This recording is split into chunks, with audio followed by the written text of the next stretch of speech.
2 months after Jem's death, I thought the worst of my grief was behind me. He had died tragically on prom night, alone and crumpled in the middle of the road, shattered into pieces.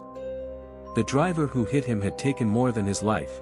They'd stolen the engagement ring he had planned to use to propose to me that night. At the funeral, I was told they were burying what they could find. Those words haunted me. The weeks after were a blur. His favorite song played when the radio was silent, his cologne clung to the air as if he had never left, and his presence suffocated me until I could barely breathe. I wanted him back, even if it meant joining him 6 feet under. But 2 months later, the numbness broke with the squawk of a crow. I looked up to see it flying overhead, clutching something twisted and scarlet in its talons. My stomach dropped. It was a strip of burned clothing, a piece of Jem's tux. Another crow flew by, this time carrying something larger, a mangled torso. My boyfriend's torso. I ran after them, stumbling and falling as they led me deep into the woods. I expected to find a nest or worse, but what I found was far more horrifying. A clearing filled with recently deceased bodies, teenagers like Jem. And there he was, lying among them in pieces. I watched in terror as the crows worked together, piecing him back together like a grotesque puzzle. When they finished, they flew off into the sky, leaving Jem's body whole. I thought I could bring him back to his family, to give them some closure. But as I cradled his broken body, he twitched in my arms. His eyes opened, and a silent scream escaped his lips. Something dark writhed under his skin, streaks of black racing up his spine. Suddenly, his spine burst open, splitting into 2 grotesque wings. Jem was alive, but he wasn't Jem anymore. His eyes, vacant and bird-like, stared at me as his head twitched unnaturally. He turned and took off into the night, leaving me trembling in fear. Days later, I awoke to the cold. My window was wide open. On my pillow lay the engagement ring he never got the chance to give me. Alice, my daughter, came to me in tears last week.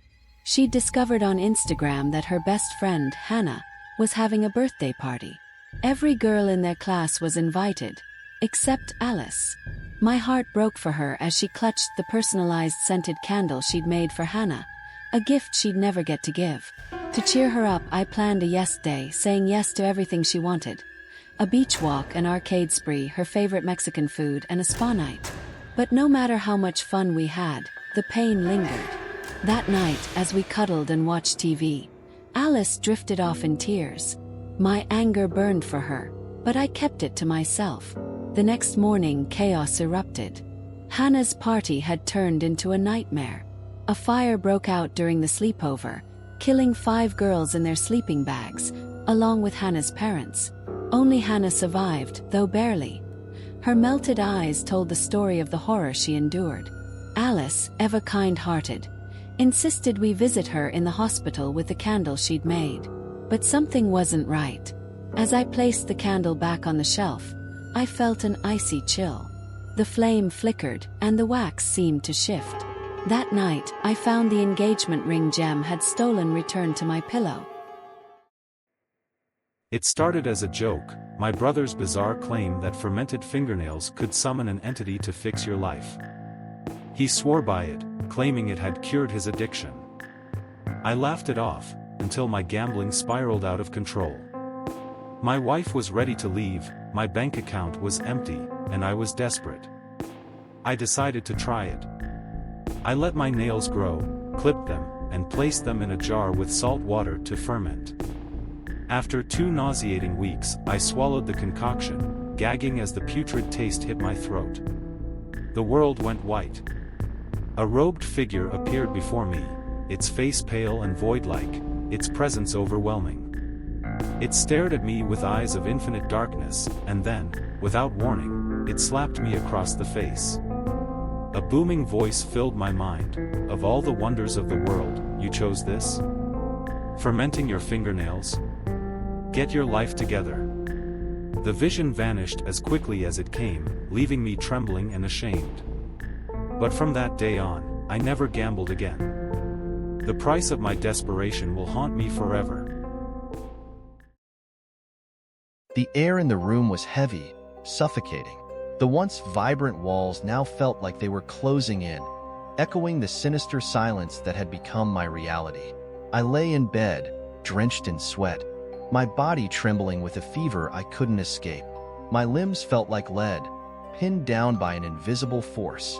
Every attempt to move was met with failure. My body had betrayed me. She entered the room, her footsteps soft yet deliberate, the door creaking open as if mocking my helplessness. Her face, illuminated by the faint glow of the bedside lamp, carried that same cynical smile that had haunted me for days.